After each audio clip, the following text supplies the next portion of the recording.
Assalamualaikum warahmatullahi wabarakatuh. Saya Devrianto, Stambuk B501201196. Kami kelompok 6 menjelaskan materi tentang Pancasila sebagai sistem pengembangan ilmu.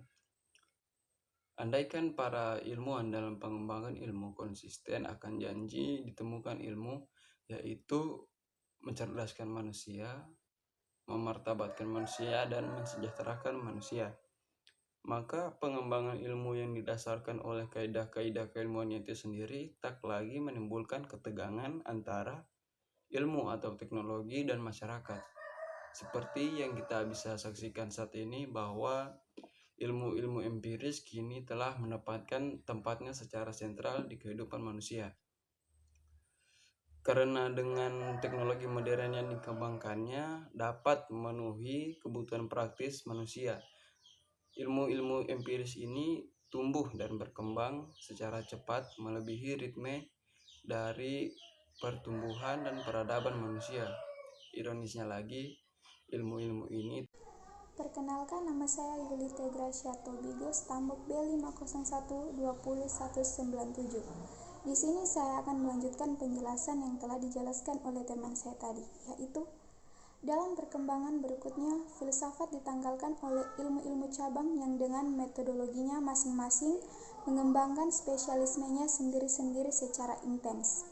Lepasnya ilmu-ilmu cabang dari batang filsafatnya diawali oleh ilmu-ilmu alam atau fisika melalui tokoh-tokohnya.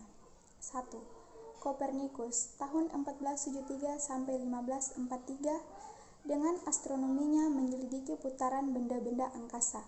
Karyanya De Revolutionibus Orbium Caelestium yang kemudian dikembangkan oleh Galileo Galilei tahun 1564 sampai 1642 dan Johannes Kepler tahun 1571 sampai 1630. Ternyata telah menimbulkan revolusi tidak hanya di kawasan ilmu pengetahuan saja, tetapi juga di masyarakat dengan implikasinya yang amat jauh dan mendalam. 2. Versalius tahun 1514 sampai 1564. Dengan karyanya De Human Corporis Fabrica telah melahirkan pembaharuan resepsi dalam bidang anatomi dan biologi. 3. Isaac Newton tahun 1642 sampai 17. Assalamualaikum warahmatullahi wabarakatuh. Nama saya Sulistia Febriani, Stambuk B501201198. Di sini saya akan melanjutkan materi dari teman saya. Pada tahun 1833 sampai 1911, Wilhelm Dilthey menjelaskan klasifikasinya terbagi atas dua kelompok, yaitu kelompok pertama sebagai Science of the World menggunakan metode Earth-Fire, sedangkan kelompok kedua adalah Science of Geist menggunakan metode Forsden. Jürgen Habermas adalah salah seorang tokoh mazhab Frankfurt yang berasal dari Jerman. Ia mengajukan klasifikasi lainnya dengan the basis human interest sebagai dasar, dengan mengemukakan klasifikasi ilmu-ilmu empiris analitis, sosial kritis, dan historis hermeneutik yang masing-masing menggunakan metode empiris, intelektual rasionalistik, dan hermeneutik. Kemudian ia juga mempunyai faktor heuristik mendorong lahirnya cabang-cabang ilmu yang baru seperti ilmu lingkungan, ilmu komputer, futurologi, sehingga di beberapa jumlah pengklasifikasiannya pasti kita akan jumpai. Seperti yang kita lihat dalam kehidupan perguruan tinggi dengan munculnya berbagai macam fakultas dan program studi yang baru. Seiring berkembangnya teknologi di kalangan dewasa dan anak-anak kandung. Prinsip-prinsip berpikir ilmiah. 1. Objektif. Cara memandang masalah apa adanya, terlepas dari faktor-faktor subjektif, misalnya perasaan, keinginan, emosi, dan sistem keyakinan. Otorita. 2. Rasional. Menggunakan akal sehat yang dapat dipahami dan diterima oleh orang lain. Mencoba melepaskan unsur perasaan, emosi, sistem keyakinan, dan otorita. 3. Logis. Cara berpikir dengan menggunakan asas logika atau runtut atau konsisten.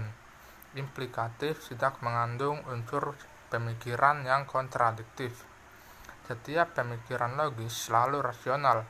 Begitu sebaliknya, yang rasional pasti logis.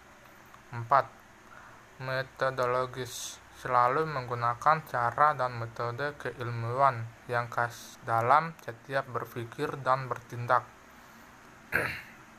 Misalnya induktif, deduktif, sintesis, hermeneutik, dan intuitif. 5. Sistematis. Setiap cara berpikir dan bertindak menggunakan tahapan langkah prioritas yang jelas dan 126 saling terkait satu sama lain, memiliki target dan arah tujuan yang jelas. Assalamualaikum warahmatullahi wabarakatuh. Saya akan membacakan materi ringkasan halaman 127 sampai 129. Segi negatif orang yang mempelajari ilmu spesialis merasa terasing dari pengetahuan lainnya. Kebiasaan cara kerja fokus dan intensif membawa dampak ilmu tidak mau bekerja sama dan menghargai ilmu lain. Seorang spesialis bisa berada dalam bahaya mencabut ilmu pengetahuannya dari rumput keilmuannya atau bahkan dari peta ilmu. 120 menit kemudian menggawe ilmuwan otonom dan paling lengkap. Para spesialis dengan otonomi keilmuannya sehingga tidak tahu lagi dari mana asal usulnya. Sumbangan apa yang harus diberikan bagi manusia dan ilmu lainnya, dan sumbangan apa yang perlu diperoleh dan ilmu lain demi kemajuan dan kesempurnaan ilmu spesialis yang dipelajari atau dikuasai. Assalamualaikum warahmatullahi wabarakatuh. Perkenalkan, nama saya Susilawati, Standbook B501-20202. Saya dari kelompok 6, permasalahan pengembangan ilmu pengetahuan dan teknologi.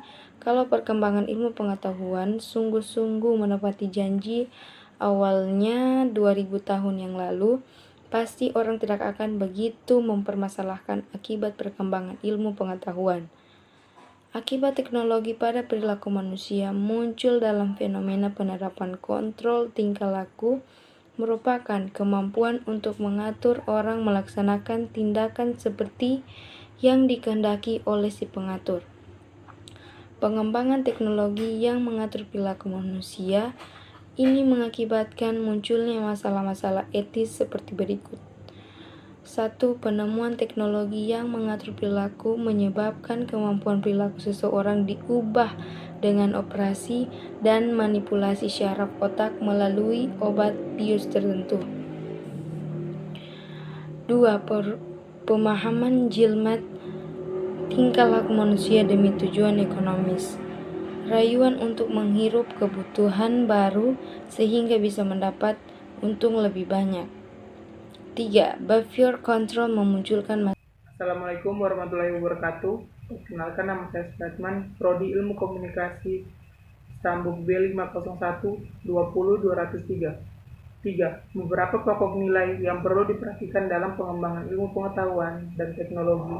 Ada 4 hal pokok agar ilmu pengetahuan dan teknologi dikembangkan secara konkret. Unsur-unsur mana yang tidak boleh dilanggar dalam pengembangan ilmu pengetahuan dan teknologi dalam masyarakat agar masyarakat itu tetap memanusiawi. A. Rumusan hak asasi merupakan sarana hukum untuk menjamin penghormatan terhadap manusia. Individu perlu dilindungi dari pengaruh penindasan dan ilmu pengetahuan. B. Keadilan dalam bidang sosial, politik, dan ekonomi sebagai hal yang mutlak. Perkembangan teknologi sudah membawa akibat konsentrasi kekuatan ekonomi maupun politik. Ini juga harus memberi kebebasan kepada setiap individu untuk menggunakan hak-haknya. C. Soal lingkungan hidup. Tidak ada seorang pun yang berhak menguras dan mengeksploitasi sumber-sumber alam dan manusiawi tanpa memperhatikan akibat-akibatnya pada seluruh masyarakat.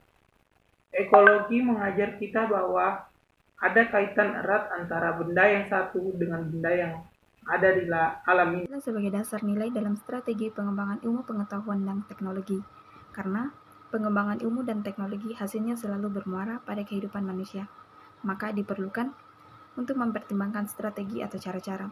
Dalam mempertimbangkan sebuah strategi secara imperatif, kita meletakkan Pancasila sebagai dasar nilai pengembangan ilmu pengetahuan dan teknologi di Indonesia. Dalam konteks Pancasila sebagai dasar nilai mengandung 3 dimensi, yaitu ontologis, epistemologis, dan aksiologis. Dimensi ontologis yaitu ilmu pengetahuan sebagai upaya manusia untuk mencari kebenaran yang tidak mengenal titik henti. Yang kedua, dimensi epistemologis, yaitu nilai-nilai Pancasila yang dijadikan pisau analisis, metode, dan tolak ukur kebenaran. Yang terakhir ada dimensi aksiologis yang mengandung nilai-nilai inspiratif untuk mengembangkan ilmu atau sila-sila Pancasila satu keutuhan. Untuk itu, ilmuwan dituntut memahami Pancasila secara utuh, mendasar, dan kritis. Maka diperlukan suatu situasi kondusif, baik struktural maupun kultural.